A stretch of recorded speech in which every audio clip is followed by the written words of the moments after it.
Pour manipuler des trésors, les gants blancs sont de rigueur. C'est le cas du manuscrit pourpre qui appartenait au chapitre de la cathédrale. C'est l'un des 40 manuscrits numérisés à la bibliothèque Carnegie, dans le cadre d'Europeana Regia, un programme de numérisation d'ouvrages carolingiens.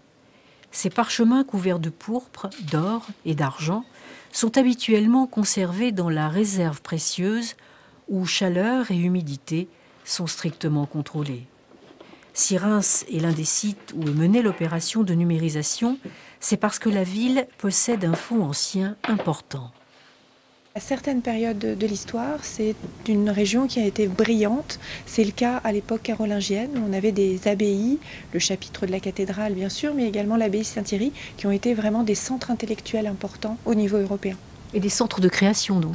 Et donc des centres de création, puisque ces abbayes avaient des scriptoriums, des ateliers où des copistes recopiaient et décoraient ces manuscrits. On parle d'école de Reims, c'est de ça qu'il s'agit. La BNF, la Bibliothèque nationale de France, mais aussi la Bibliothèque de Bavière, celle de Valence ou de Belgique, sont notamment associées à ce projet lancé en 2010. En numérisant, on veut communiquer sans risque et à distance. On préserve et l'on partage une mémoire.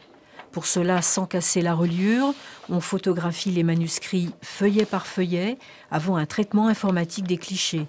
Un véritable travail de précision. Chaque document a ses propres spécificités.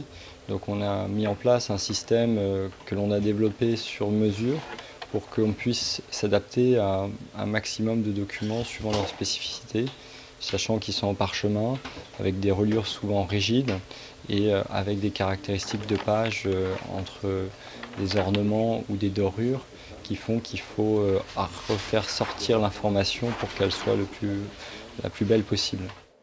Ce programme d'ampleur donnera naissance fin 2012 à une bibliothèque virtuelle, un renvoi à l'histoire aussi, car on reconstitue ainsi la zone d'influence de l'Empire carolingien.